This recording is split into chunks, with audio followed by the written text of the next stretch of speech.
It was tempting, sitting there in your shorts and thongs over the weekend, to think all was well with the world, and with football. Footy loves a great story, and the opening round was replete with them. We watched a young man, who's endured 2 bouts of chemotherapy, kick a goal at the MCG.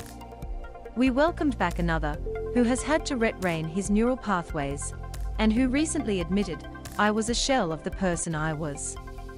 We drank in the joy and lunacy of Joe Daniher.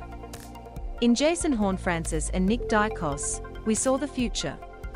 After 2 years of cardboard cutouts and fake crowd noise, we were gifted heaving crowds and high scores. But we also saw the industry at its worst.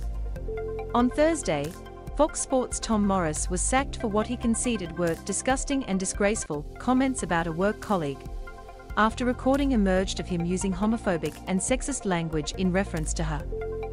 In the time it took to walk the dog, he went from the high moral ground to a figure of national opprobrium. It was not a good day to be a bloke with a press pass. It was not a good day to be a woman in the media, or a woman who loves sport. There was schadenfreude. There were straw men galore. And there were no winners. Apparently it was incumbent on everyone who had written an article, or even published a tweet condemning beverage, to go 10 times as hard at Morris. Apparently, you had to pick a side. One football reporter issued a statement from the notes section of his iPhone, hoping that Morris wouldn't be permanently cancelled. There was a common lament, echoed in Nicole Hayes' piece today. Where are the men's voices here? Why? After reacting as though the beverage press conference was the worst atrocity ever committed, have you all suddenly gone silent? And why, just like in Canberra, is it women doing all the heavy lifting?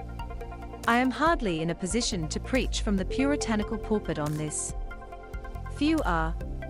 But as a bloke, it was an opportune time to shut up, to listen, and to learn something. Most of us could safely say we would never denigrate a work colleague like that. But the tone, if not the content, was familiar to any man who has ever gathered in a group and run with the pack. The line is clear now. Maybe things will change this time. They sure as hell need to. It was a tone that scores of women referenced in post after post, in article after article. It is a tone that emerges when the veneer of professionalism is removed. Many said they do not feel safe or fully supported working in this industry. They are women who find it difficult to trust the men they work alongside, who constantly have to prove they belong, and who are regularly belittled online. Kelly Underwood, a colleague of Morris, said she felt sick in the stomach. For men following this story, there was utter astonishment, followed by a certain shame. For women, it came as no surprise at all. There was just a simmering fury. Compared to the dark old days, the industry really has come a long way on this issue. But it was miles behind to begin with. Even now, you really don't have to look hard. It was comprehensively laid out in Michael Warner's The Boys Club, a book which was dismissed by the men running the game, and pretty much ignored by most mainstream media outlets.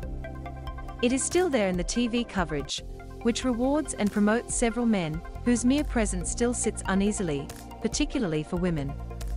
It is there whenever Daisy Pearce does special comments, both in the online detritus and the way her fellow callers talk over her. It is there in the ubiquitous betting ads, which pretty much fund Fox Sports, and where the men are blithering imbeciles and the women are eye rollers and style crampers. But this is not really a footy issue. It is an issue in every workplace in Australia.